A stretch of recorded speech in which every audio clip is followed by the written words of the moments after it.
Arkadaşlar en güzel zamana tadım kısmına geldik yine. Bakın köftelerim hazır. Tabi bu kadarını ben yemeyeceğim.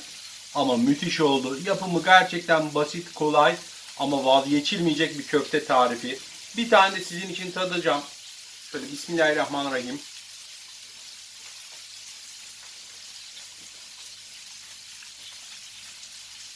Müthiş olmuş arkadaşlar. Mutlaka deneyin. Bakın balon gibi şişen köftecilerin sır gibi sakladığı köfte tarifini aldınız. Bundan sonra köfteyi inanın hep böyle yapacaksınız. Beğenmeyi lütfen unutmayın. Bir beğeni atın. Sadece bir saniyenizi alacak. Bir beğeni atın. Sizden tek ricam bu. Her gün saat 12'de yeni tariflerle görüşmek üzere. Biz her gün buradayız. Aman yarabbim. Herkese merhaba arkadaşlar. Daha önce köfte yediğini düşünüyorsan bence çok yanılıyorsun. Köftecilerin sır gibi sakladığı köfte tarifini vereceğim sizlere. Yapımı da çok kolay ve pratik. Tek ricam yukarıdan bir beğeniyi bu videoda lütfen esirgemeyin. Videoya başlamadan önce beğeni atarsanız sevinirim. Malzemelerim de şunlar. 1,5 kilo dana döş kıymam var. 2 defa kasabınızdan çektirin. Yarım kiloda kuzu döş kıymam var. Onu da 2 defa kasabınızdan çektirin. Toplamda 2 kilo kıyma var. Şimdi buna 2 tatlı kaşığı karbonat ekleyeceğim bardağıma. Şöyle uzun bir bardak alırsanız buna 2 tatlı kaşığı karbonat koyuyorum. 2 yemek kaşığı da limon döküyorum içerisine. Buradaki amacım karbonatı aktive etmek, çözülmesini sağlamak. Limon kokusu asla köftenize zaten gelmeyecek. Önce bunu güzelce karıştırıyorum.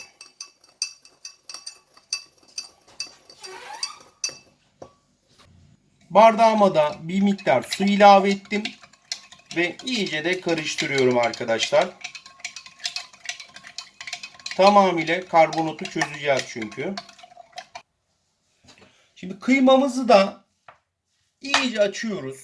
Tamamıyla şöyle geniş bir kap alırsanız, ben fırın kabı kullanıyorum bunun için. Yağ açılsın. Şimdi karbonatlı limonlu suyumu da dibinden böyle karıştırarak koyuyorum ki dibinde tortu kalmasın. İçerisine ilave ediyorum. Evet. Şimdi bunu güzelce yoğuracağız. Şimdi arkadaşlar 10 dakika boyunca karbonatlı limonlu suyumu kıymamla güzelce yoğuruyorum. Evet arkadaşlar, bunu 10 dakika boyunca güzelce yoğuracağız. Kıymamızın da çünkü rengi de iyice değişsin. Bu aşama çok önemli. Mutlaka 10 dakikaya yakın bir süre bu şekilde her bölümüne yediriyoruz karbonatlı limonlu suyumuzu. Kıyma seçimimiz de bu arada çok önemli, bakın. Kıymayı mutlaka 1,5 kilosunu dana döş kıyma, yarım kilosunu kuzu kıyma alın. Eğer 1 kilo yaparsanız da 1 kilo dana döş kıyma, 250 gram da kuzu döş kıyma çektirin. Kıyma seçimi burada çok önemli. Evet arkadaşlar, kıymamı 10 dakika boyunca iyice yoğurdum. Şimdi burada bir çay bardağı da ekmek rendesi ilave ediyorum. Galeta unu kullanmayın. Bayat ekmeklerinizi değerlendirin ve buzdolabına koyuyorum ben her zaman. Çoğunuzda olduğu gibi. Bir çay bardağı burada yeterli olacaktır. Ekmek rendesi çok daha güzel oluyor. Galeta unu tercih etmiyorum. Şimdi bunu da 1-2 dakika şöyle yoğuracağım. Şimdi 2-3 dakikada yoğurduktan sonra şimdi tuzunu ilave ediyorum arkadaşlar.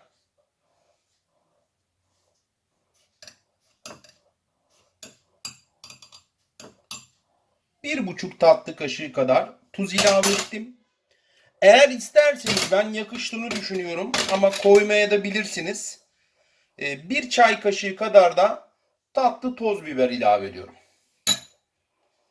Şimdi bunu da güzelce yoğuracağım. Gördüğünüz gibi gayet kolay, pratik, basit ama o alışmış olduğunuz köftelerin çok daha dışında çok lezzetli, enfes bir köfte yiyeceksiniz. İster pilav üstü köfte yapın, ister yarım ekmek arası köfte yapın. İsterseniz porsiyon domates biberle beraber köfte yapın. Size kalmış. Hepsine çok yakışacak. Lezzeti çünkü müthiş. Arkadaşlar köftemi güzelce yoğurdum. Bakın köftenin rengi de kıymanın rengi de güzelce değişti ve oturdu. İyice topladı kendini. Şimdi bunu dinlendirme zamanı. Şimdi streçte de iyice kapatacağım. Şimdi streçte de kapattım. Vaktiniz varsa bir gece dinlendirin. Eğer vaktiniz yoksa benim gibi şu an sadece buzdolabında bu şekilde 2 saat dinlendireceğim. Ondan sonra devam edeceğim. Kıymamızı 2 saat dinlendirdik arkadaşlar. Şimdiki aşamamız da şu. 1 adet orta boy soğanın suyunu iyice süzdüm. Sadece posasını kullanacağız. Suyunu kesinlikle kullanmıyoruz çünkü kıymaya acılık verir. Suyunu iyice süzdüğüm soğanımı kıymama ilave edip tekrar yoğuracağım. Bunu da açalım. Şimdi soğanımı da koyuyorum. Şimdi gene bir 2-3 dakika kadar yoğuracağım. Şimdi arkadaşlar kıymam artık hazır. Bakın istediğim kıvama da geldi. İstemiş olduğum kıvam da bu. Bakın arkadaşlar. Gayet güzel bir şekilde kendini topladı. İyice sıkılaştı kıymam. Harika oldu. Efsane bir yine köfte yapacağız. Tabii ki İnegöl köfte diye geçiyor. Sadece toz baharat ekledik. Tatlı toz baharat. Normalde biliyorsunuz İnegöl köftede baharat eklenmez. Şimdi artık köftelerimi yapmaya başlayacağım. Bunun için de biraz su alacağım. Bir de bir kavanoz kapağım var şöyle. Bundan da yararlanacağım. Şimdi bakın şöyle bir de su koyarsanız hani suyla elinizi böyle ıslatırsanız kıyma da elinize yapışmaz. Şimdi 2 tane köfte tarifini göstereceğim size. Bir yuvarlak köfte, bir de normal standart köfte şeklini vereceğim. Birincisi şöyle bir kavanoz kapağınız varsa ya da bir kalıbınız varsa onda da tabii kullanabilirsiniz. Bunun içerisine koyacağız. Kıymamı bakın şöyle alıyorum. Bunun içine iyice yayıyorum. Gayet kolay, pratik bir şekilde. Şöyle bir naylon yardımıyla da naylon koyarsanız hani köfteyi çıkarmanız kapaktan kolay olur. Hani naylon olmazsa köfteyi çıkaramazsınız çünkü köfteden, kapaktan. Şu şekilde bakın aldım. Gördünüz mü arkadaşlar? Bu kadar kolay ve pratik. Yani bu kapak gerçekten işinize yarıyor. Böyle bu benim turşu almıştım. Turşu kapağım. Salça kapaklarını da kullanabilirsiniz. Birinci köftemin şekli bu. Tekrar yine de göstereyim. Bakın. Bu zaten balon gibi de biraz şişecek. Kabaracak da bu köfte. Yine şöyle bakın. İçerisine kıyma iç harcımı aldım. Elimle iyice yayıyorum. Naylonu kapağın içine koydum gördüğünüz gibi. Daha sonra da naylonla bastırıyorum.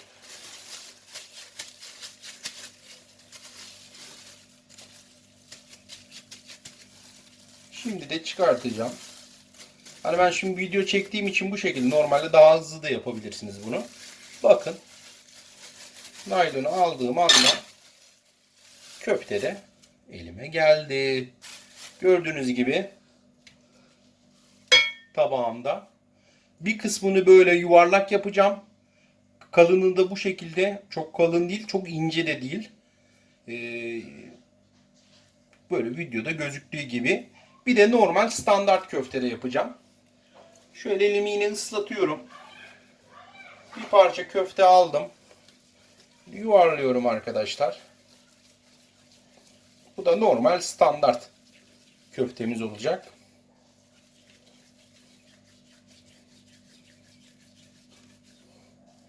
Bakın arkadaşlar, her aşamasını veriyorum sizlere. Tariflerimizde, yemek tariflerimizde tüm aşamalarıyla tüm yemeklerimizi izleyebilirsiniz. Şöyle iki taraftan da bastırayım. Bakın arkadaşlar. Diğer köfte şeklim de bu. Bir tane daha yapayım örnek olsun diye. Daha sonra da ben hepsini bitireceğim çünkü. Bakın iç harcımı aldım. Yuvarlıyorum. Belki yeni yemek yapmaya başlayan arkadaşlarımız vardır. Onlara da bir örnek olmuş oluruz. İyice yuvarladım. Şimdi elimle köftemi yuvarlıyorum. Bakın benim gibi böyle her kanalda anlatmazlar arkadaşlar. Her detayı, her püf noktayı. Her püf noktayı gösteriyorum. Bizim takipçilerimiz böyle ama bizim değerimiz yok işte maalesef. Beğeniler az, yorumlar az. Videoyu izleyip takip etmiyorlar.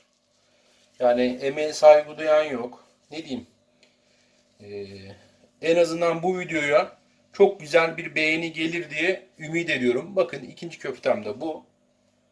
Arkadaşlar yapacağım iki çeşit köfte de bu.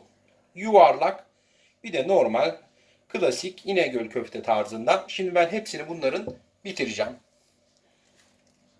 Şimdi arkadaşlar pişirme aşamasına geldik ama bu aşama çok önemli bir aşama.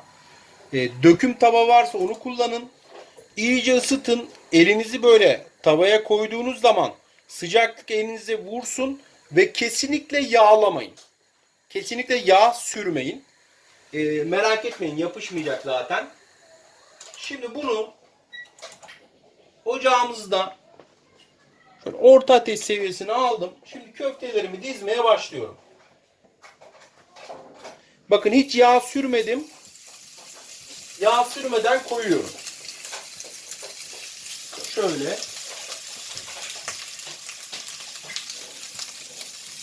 Görüyorsunuz.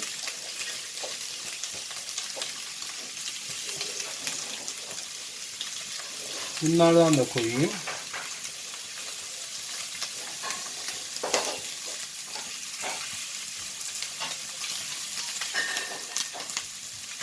Bakın arkadaşlar diziyorum sizle beraber.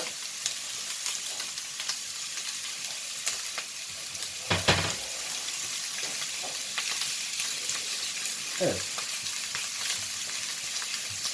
Gördüğünüz gibi köftelerimi dizdim. Şimdi nasıl çevireceğiz bunu? Yanlardan kahverengi olmaya başlayınca çevireceğiz. Köfteyi sürekli çevirerek de pişirebilirsiniz. Bir sıkıntı yok bunda. Şimdi önce biraz yanlardan kahverengi olmasını bekleyeceğim.